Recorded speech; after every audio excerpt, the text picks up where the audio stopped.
dernière review depuis un bon bout de temps. Mais voilà, donc de retour. Et aujourd'hui, eh bien, ce sera le Voyager class de la gamme Age of Extinction. Hound, donc la gamme du 4e film. Hound qui n'est pas sorti en France et qui ne sortira sûrement jamais. Hein. Honnêtement, j'ai abandonné tout espoir de ce côté-là.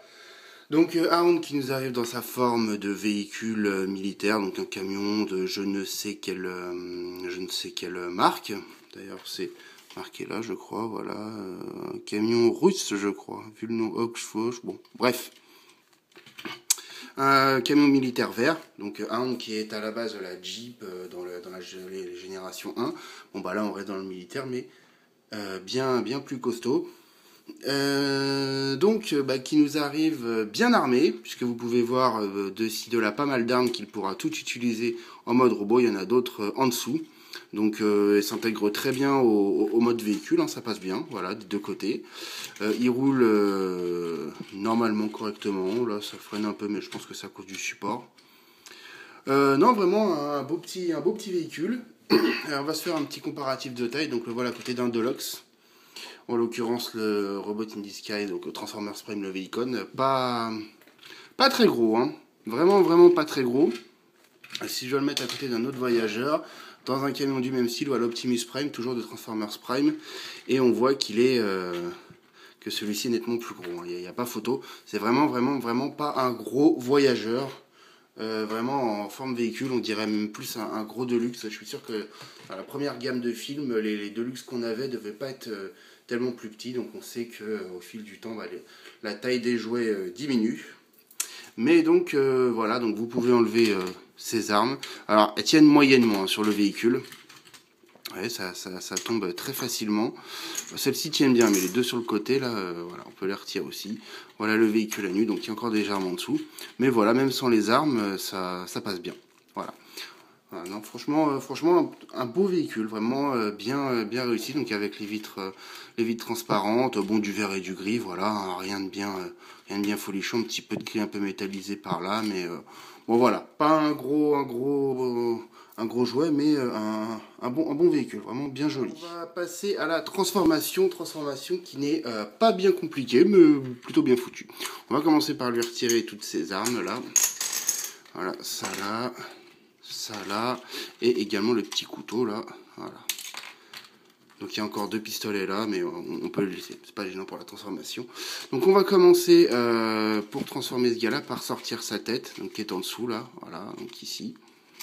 On sort la tête et on vient la placer ici, et on va replier les deux roues à l'intérieur, comme ceci. Là, vous allez ouvrir ici en deux, comme ceci. Vous allez ramener cette partie-là comme ça, et ici, par-dessus. Et on va venir le fixer. Voilà, ça va maintenir le tout. Il y a un petit picot là, voilà. Et là, on est bon, ça tient. Vous allez écarter cette partie-là, qui va être les jambes, et ça, le dessus et les bras, comme ceci. Et vous allez pouvoir ramener ces deux parties des deux côtés, comme ceci. Donc, avec un picot qui va venir se mettre sur les rétroviseurs, là. Voilà, qui va permettre de maintenir le tout. Voilà. On va ramener toute cette partie-là, tirer et venir le clipser là. Les pieds qu'on fait pivoter. Et au niveau des bras, tout simplement, eh bien, détacher cette partie-là. Pivoter vers le bras comme ceci. On tourne, pareil là. Donc, on détache, on baisse. On met les bras.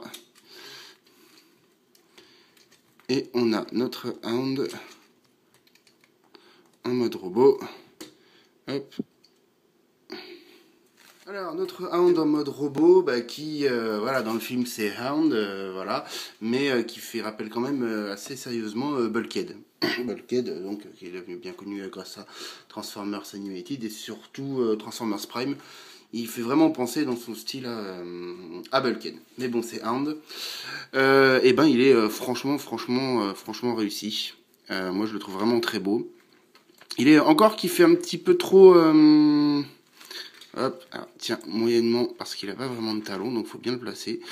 Il fait vraiment fin, mince, alors que dans le film, il fait un peu plus, encore un peu plus bourrin. Bon, il a des bons bras, là, hein, pas de souci, mais voilà, mais il est bien, vraiment, je l'aime bien. Donc on retrouve le coloris vert, hein, qu'on avait sur tout le véhicule, le vert militaire, donc du gris quand même un peu métallisé, par endroits, et puis bon, bah là, du gris plastique. Voilà, vraiment très joli. La tête, notamment, on va essayer de faire un petit zoom sur la tête, que moi j'aime beaucoup. Voilà. Donc moi j'aime beaucoup, donc on voit bien les yeux bleus qui ressortent, même s'il n'y a pas de light piping. Et puis toute cette barbe, je trouve ça vraiment sympa, quoi. Voilà, c'est comme dans le film, hein, donc voilà. Et puis à noter qu'elle elle est en caoutchouc souple. Là, je sais pas si on va bien voir, mais voilà, ça permet en fait, voilà, de pouvoir bouger, même si ça gêne un peu. Bon, au moins, voilà, ça entrave moyennement, on va dire. Ça aurait pu être pire. Hop, je vais essayer de leur faire retenir debout. Voilà. Hop.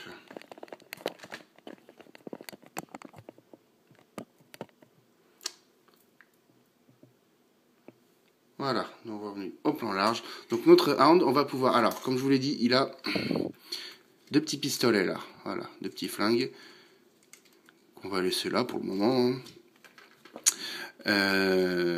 Ses armes, donc, c'est quand même le plus gros du bonhomme. On va pouvoir toutes les placer sur lui. Donc, on va mettre ces deux pistolets ici, là. Voilà.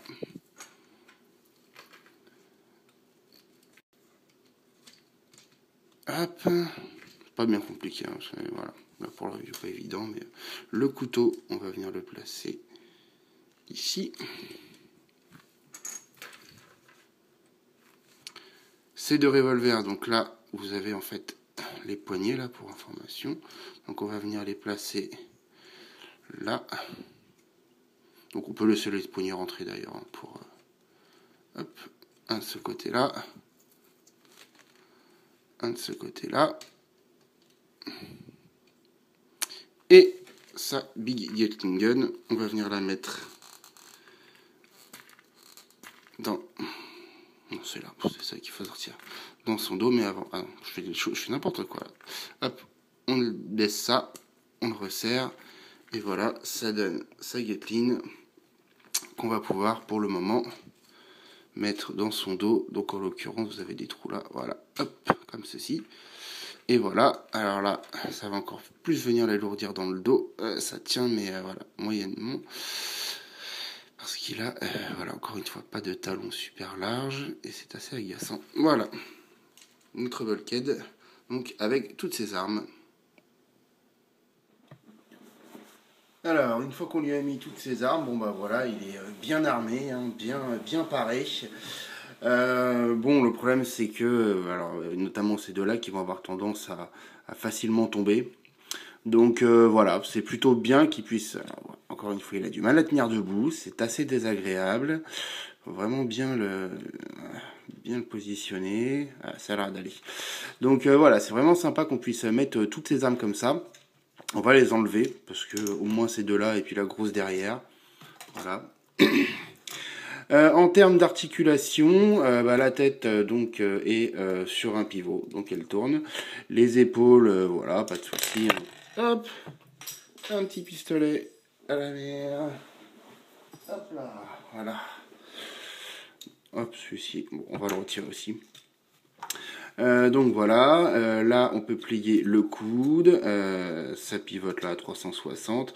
Les mains, on peut les tourner, sauf que vous voyez là, il y a ces petites parties en caoutchouc souple en fait qui symbolisent des barrels de munitions qu'il a autour des bras, donc les normalement sont jaunes.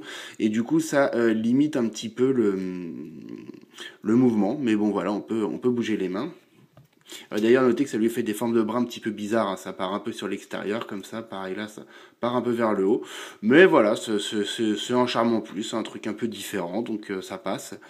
Au niveau des jambes, bon bah voilà, hein, rien de plus classique, hein, ça pivote bien, ça bouge bien. Les pieds, bon bah juste ça, hein, voilà, comme je vous l'ai dit, les pieds c'est un peu problématique pour les faire tenir. Et puis le bassin, voilà, au niveau de la taille, ça pivote. Donc en termes d'articulation, nickel. Je vais revenir sur son arme. Donc, comme je vous l'ai dit, sur ses armes, il peut tenir chacune de ces armes. Donc notamment moi celle-ci je le trouve super bien, c'est les fusils. Voilà. Donc il peut tenir les fusils, il peut tenir ce petit, je sais pas, une espèce de lance-grenade, je sais pas trop. Il peut tenir ses petits pistolets, son couteau. Voilà, donc voilà, bref, il peut tous les tenir. Il peut tenir ça une espèce de grosse triple Gatling, décidément. C'est compliqué, voilà. Donc ça, grosse Gatling. Et ce qui est bien, c'est qu'on peut tout combiner pour faire ce qu'on appelle communément un BFG, un Big Fucking Gun. Voilà, que je vais vous montrer là. Donc on met ça là. Le petit couteau, on va le mettre là. On va mettre ça en dessous. On va mettre ça là-dedans, ces gros fusils avec ces petits pistolets. On va en mettre un là. Alors voilà, le problème c'est que ça tient moyennement. C'est assez désagréable. Voilà. Décidément. De ce côté-là, ça tiendra peut-être mieux. Là. Ça.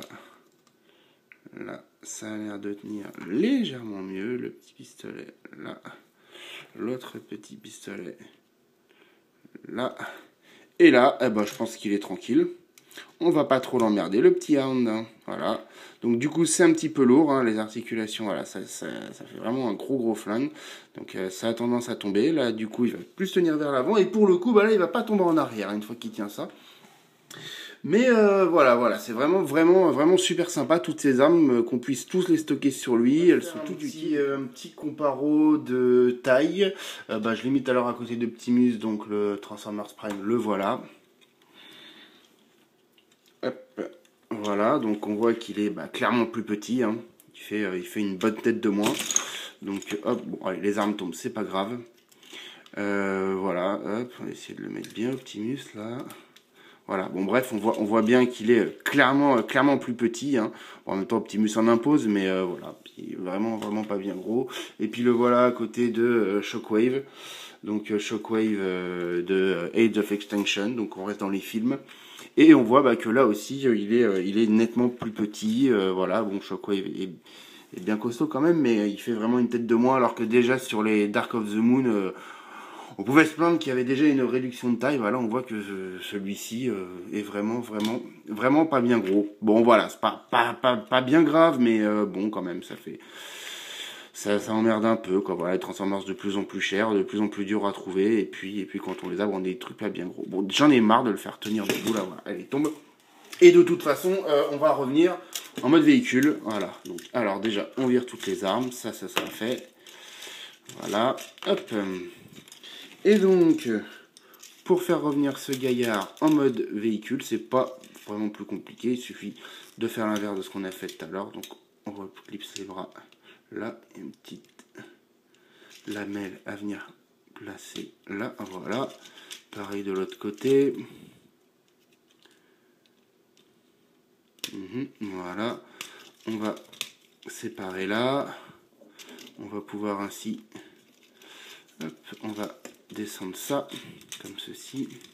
Ah, j'ai oublié, je fais pas les choses dans le bon ordre. Les pieds, on pivote comme ça.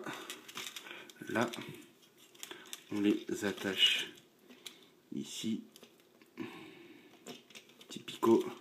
On essaie de les foutre bien droite. On va descendre là le bassin, comme ceci. Voilà, bien à fond, bien droit. Ça, on va le mettre là. On ramène ces panneaux ici. Alors, on va baisser un peu les jambes pour pouvoir mettre cette partie-là à l'intérieur, en fait, comme ceci. Donc, pareil de l'autre côté. Alors, bien mettre les bras, sinon ça va gêner. Voilà. On vient mettre... Bon, c'est bien qui gêne. On recommence. Voilà. Décidément, je n'ai jamais de problème. Et là, voilà. Et là. Hop, on va assembler ça, on va ramener les jambes là et venir clipser ici. Voilà, là pareil. Voilà, on fait en sorte que ce soit bien attaché. Voilà, parfait. Bon, il y a des petits écarts, hein, voilà, c'est dommage, mais bon, c'est comme ça. Les roues, on les ressort. On ramène ça là, donc bien pivoter ici à fond pour que ça ressorte bien là. Une petite barre du pare-choc, hein, voilà. Normalement, ça tient. Et voilà, et puis après, bah, vous pouvez lui refoutre toutes ses armes. Ah bah tiens, j'ai oublié de mettre son pistolet là. Alors ça, c'est embêtant. Bon, tant pis, il va rester sorti. Voilà. Et vous pouvez donc lui remettre ses armes sur le côté. Hop.